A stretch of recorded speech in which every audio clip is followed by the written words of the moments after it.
suprématie. Pour le désœuvrement cultivé des 5 sens, toute une humanité de bagne suérale. Dandinons nos santé aux ointes d'huile et d'encens, vers le quartier où vit sa déchéance pâle. La robe au lever a peur des détritus. L'esprit pervers tendu vers un charme équivoque guette sournoisement pour en saisir les us. La sinistre beauté du vice et de la loque. Un goût de barbarie animé qu'est dans l'air. Ce lord des temps très engorgé d'absinthe. Mort nargot porrissant le dialecte clair. Brut sans innocence et que la vie éreinte. Leur destin de laideur, d'esclavage et de mots, tatouent aux 4 coins leur pâleur faciale. Et cette horreur, déjà transmise à leur marmot, en pleine gourme inscrit sa lettre sociale. Or, songeons que ce sont ceux-là qui remueront silencieusement des masses et des masses, quand un souffle assez fort emplira le clairon qui saura secouer les haines et les crasses. Alors, tel un terrain inconnu d'en dessous, lèvera sur les fleurs ses mottes assassines, tous courront, danseront, gueuleront contre nous, avec le bon droit plein leurs poings et leurs poitrines. Mais si nos doigts dorés craquent sous leur calus, dont le regard vitreux où la bête se vautre, nous surprendrons leurs rêves avec nos yeux d'élus, tandis que, à jamais, ignoreront le nôtre.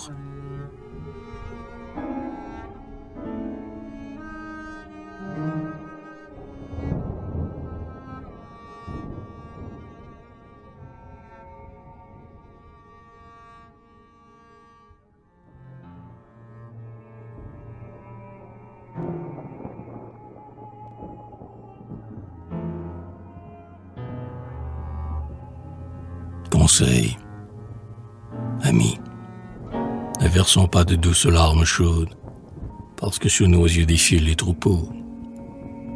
Oublions la laideur des gestes et des mots, et ce vomissement de blâme et de laude. Je te l'enseignerai, nos pleurs sont beaux mais vains, nous n'arracherons pas la langue de la foule, et nous n'apprendrons pas à sa charnelle houle le sens du royal rire et des sanglots divins. Et quand nous jetterions nos regards en arrière, la médiocrité n'ouvrirait pas pour nous son package ou brut, entraînant des licots l'herbe sèche de l'existence coutumière. Qu'il en soit donc ainsi, vigoureux et serein, liés au chariot de notre tâche haute, montons la vie ainsi qu'un cheval une côte, le cou gonflé de force et la sueur au rang. Ici, le soir, ainsi que ce soir, le prestige d'être isolé et fier sombre dans notre cœur, si, penché sur ses bords, notre propre hauteur nous traverse soudain de frissons de vertige, demain nous chanterons d'orgueil renouvelé, sachant qu'en nos cerveaux éclata par avance cette graine inouïe où l'avenir immense dort peut-être, attendant d'être enfin décelé. Que le gland vert demeure encore dans sa gaine, parmi les foules ainsi qu'en un mauvais labour, tandis qu'en nous déjà se balance le chêne, ivre de ciel, de chants d'oiseaux et de grands jours.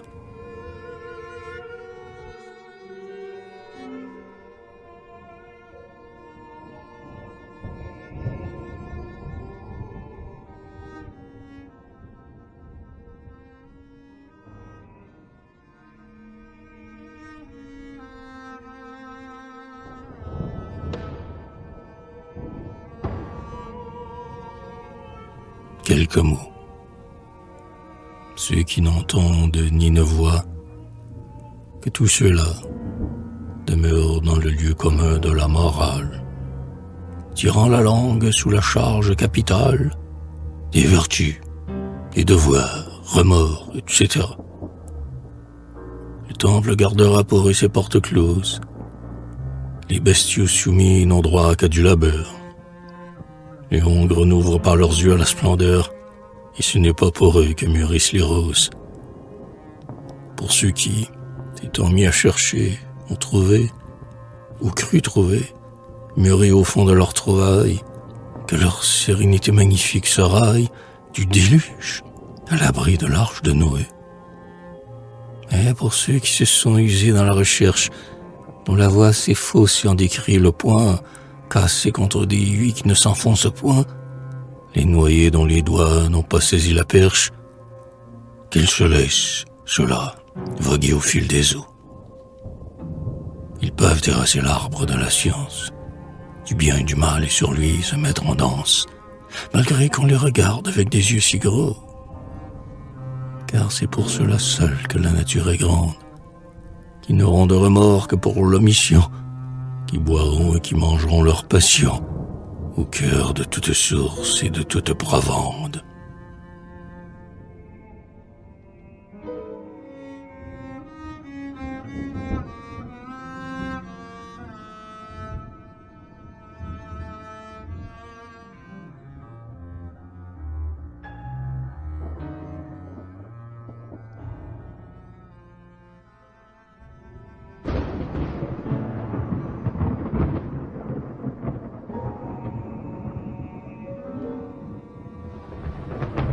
Mondain. Je ne dois nulle joie, heures empanachées, au sourire fardé de votre bouche en cœur. Vous ne fûtes pour moi qu'une mauvaise fleur, par qui mon ironie eut des larmes cachées. Il ne vient rien de bon que des sincérités qu'on trouve dans un coin obscur des pauvres âmes, que des bougres sans nom et que des bonnes femmes, pleurant bien leur chagrin, riant bien leur gaieté. Boue, masse, au plaisir que rien en moi n'approuve. Quand je passe tranquille et droite parmi vous, mon âme vous regarde à travers mes yeux doux, sauvagement et sans pitié, comme une louve.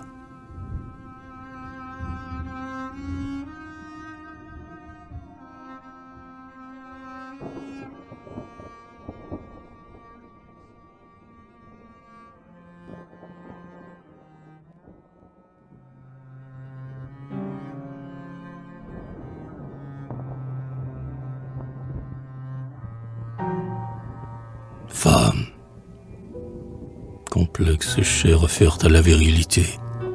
Femme, en fort profond et douce où dort la joie. Toi que l'amour renverse et meurtrit, blanche proie, œuf douloureux où gît notre pérennité. Femme qui perd la vie au soir où ta jeunesse trépasse et qui survit pour des jours superflus, ta débattant, passé qu'on ne regarde plus, dans le noir du destin où ton être se blesse. Humanité sans force, endurante moitié du monde, ô camarade éternel, ô moi-même. Femme, femme qui donc te dira que je t'aime, d'un cœur si gros d'amour et si lourd de pitié.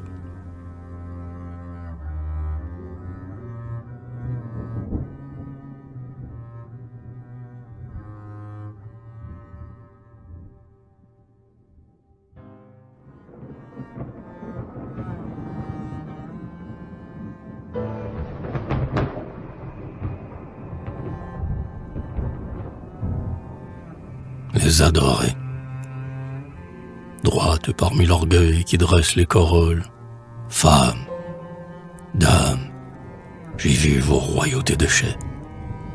Les conscients caprices et l'horreur de la mer vivaient dans vos yeux lourds de rêves et d'heures molles. Vos pieds s'étaient dorés au socle des dieux morts. Idoles, pour orner vos paresses hautaines, du faste des encens des Ninives lointaines, le monde se ruait au labeur plein d'efforts.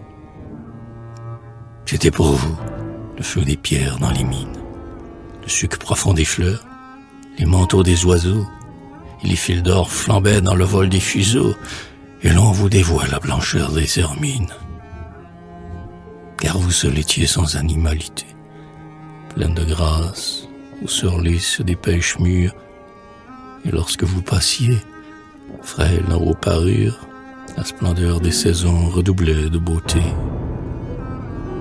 Mais je voyais brûler votre jeunesse rose, hâtive, vous goûtiez, avant que d'en mourir, au bonheur de souffrir et de faire souffrir, car votre chair n'était qu'une fugace rose. Ici, quand vous pliez sous l'amour exigeant, vous sentiez tristement s'émietter vos argiles. C'est qu'en face de vous, fidèles et fragiles, vous saviez bien que l'homme est solide et changeant. Vous saviez bien qu'avec les fleurs longtemps écloses et les jours longtemps clairs qui sombrent dans le soir, qu'avec l'automne vient la douleur de déchoir et que la femme est brève entre toutes les choses. Belle, belle, plutôt pleurer sur votre mort que de voir s'effeuiller vos quarantaines pâles. Lorsqu'arrachant le sceptre à vos mains triomphales, la vieillesse vous prend la gorge et vous tord. Ah, comment assister alors cette détresse qui fait trembler vos cœurs et vos pauvres genoux? Quel geste hospitalier, quel mot sage et doux réparerait la vie et sa scélératesse?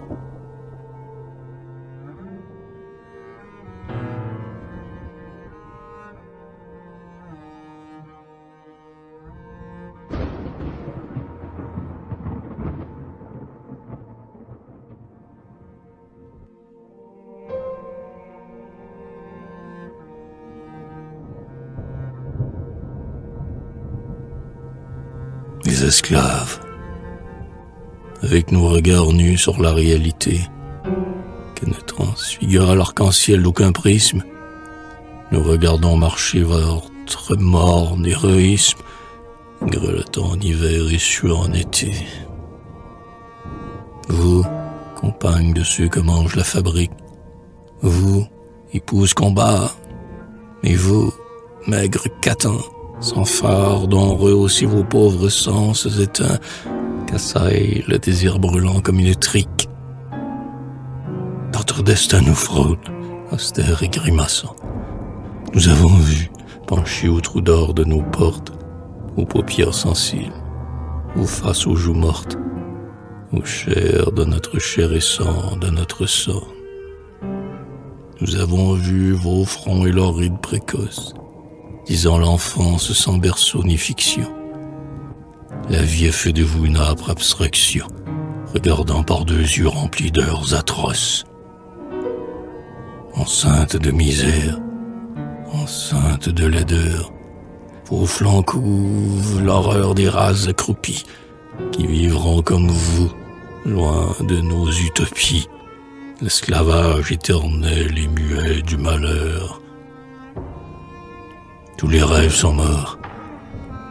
L'espérance est passée. Ah, triste sœur, pleurons sans parole sur vous. Vous ne saurez jamais quel geste tendre et doux incline sur vos cœurs meurtris notre pensée.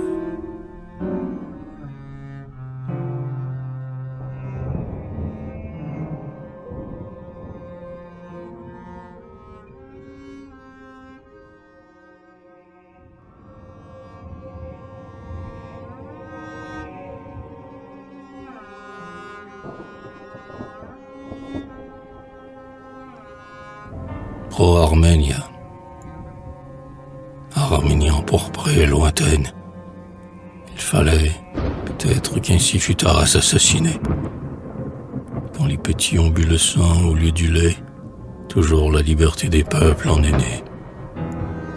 Des enfants sentiront à tout jamais leurs yeux flamber de s'être ouverts parmi les incendies. Et, seul, sans rougeur et sans torche brandie, ce regard brûlera les palais odieux. Un chêne d'or au cœur du gland vert, la révolte est enfoncée en toi comme un sublime grain. Et tes adolescents pâles sont le terrain où fermente déjà la prochaine révolte. Courage! Il ne sait pas, le sinistre boucher, quel troupeau s'est levé du sang des brebis mortes, et les rauques lions se rencontrent ses portes, sans qu'il ait entendu leur colère marcher.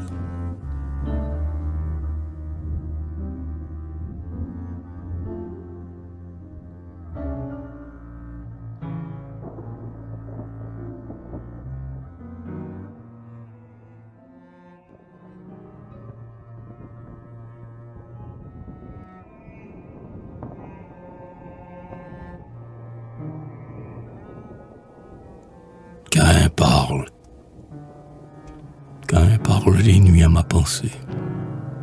Il dit: j'aimais mon frère. Au soir, il passait sur la plaine, plus candide et plus doux que ces agneaux de laine.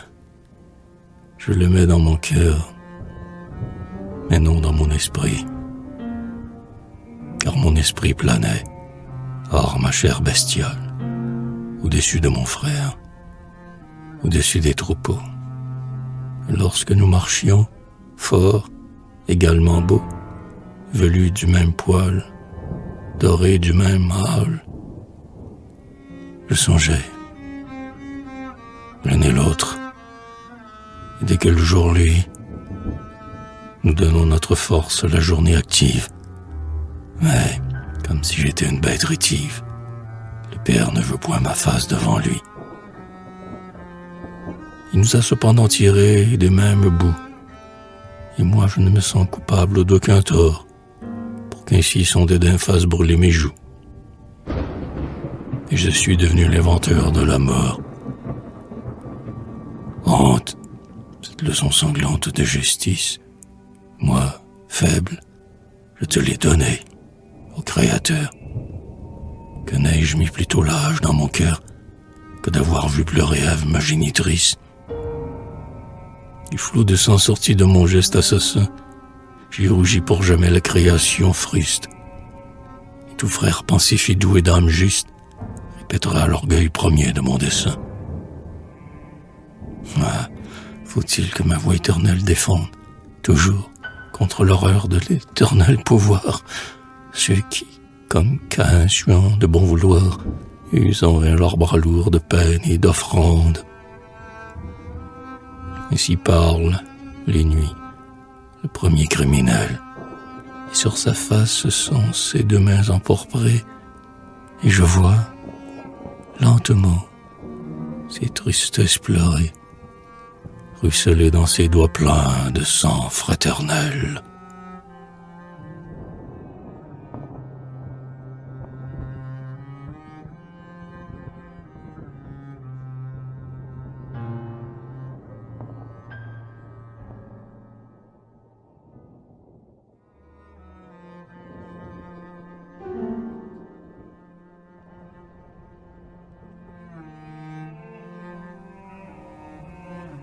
L'immortalité.